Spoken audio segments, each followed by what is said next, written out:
One of the physical tools that we have in singing is our tongue. We use it for a lot of different aspects of singing, and it can either help or hinder the way that we sing. Example.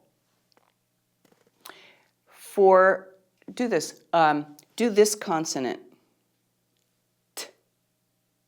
Now, if you said T, that's a word, and the word is going to have a consonant, the actual T, and the vowel E. So I just want you to do the consonant T, T, and you feel how the tip of the tongue T touches the front roof of your mouth and then drops. That's a muscle action because your tongue actually starts here. It's the whole inside, of your mouth lying on the floor of your mouth, and it ends right here. Put your fingers there. Okay, if you put your fingers here and then swallow, you feel that movement. If you didn't do it now. Yeah, and swallow. That's your tongue moving up and then dropping down. The thing that makes the sounds of your voice is right in here, called your vocal folds. You might know them as vocal cords. That's not the right name. Anyway, we'll get into it later, but they're in here, and they're in this front tube, which is called your larynx. You don't need to remember that word, but that's what it's called. And the tongue, the base of it, is connected to the top of it. So when the tongue pulls up too much, it pulls the larynx out of position. Or if the tongue is pressed down, it pushes the larynx again lower, but out of position. This backfires on the muscle movements of your vocal folds, and they have a tougher time doing what they need to do and vibrate the way that they need to, so it all jams up. Additionally, if the tongue is tight, which it tends to be unless you do certain exercises to get it flexible, which we're about to do, if the tongue is tight, it reduces the, how shall I call it, like the size of your voice, the warmth of your voice. In the sound, it sounds kind of jammed up or tense, something like that.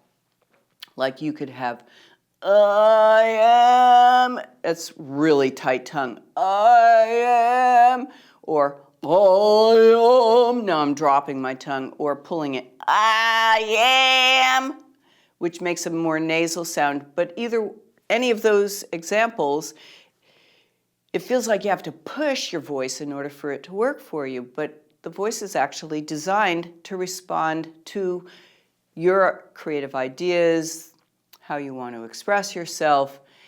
It's those things that we haven't done to really prepare it, develop it, or are in fact acting as a barrier to its working that makes it feel like we have to use more effort. And then instead of just imagining the sounds and really expressing yourself, you're instead, working to get your voice to do something for you. So it's not as fun an activity. And you may have experienced this at least once in your life trying to sing. So the tongue is a very important area to limber. And there are going to be a series of different moves we're going to do that will help stretch it out. The cool thing about the tongue is that it will respond very quickly if you do the right things to limber it. As a result, some of the exercises I'm about to show you are not done over and over and over again. They're done just several repetitions, and then that's it for now. You could do it again later, fine, but don't do a whole lot in a row. The other thing about the tongue is, if you'll excuse this analogy, it's a little bit like an inchworm. So if you are ever to watch a worm as it goes along, it can subdivide. It's like a muscle, the whole worm, and it moves and subdivides itself. Well, we can move the tip of the tongue, we can move the middle or sides of the tongue, Like if you curve your tongue and let the sides of it touch the molars or your teeth on either side. Some people can roll it. You don't need to, but I'm just showing you how it subdivides. You can have the back of the tongue go up, back of the tongue go down, or just lie there. So we're going to do exercises that get the tongue to move in different ways, and by doing that, it will limber, and you'll notice an immediate response in a better voice.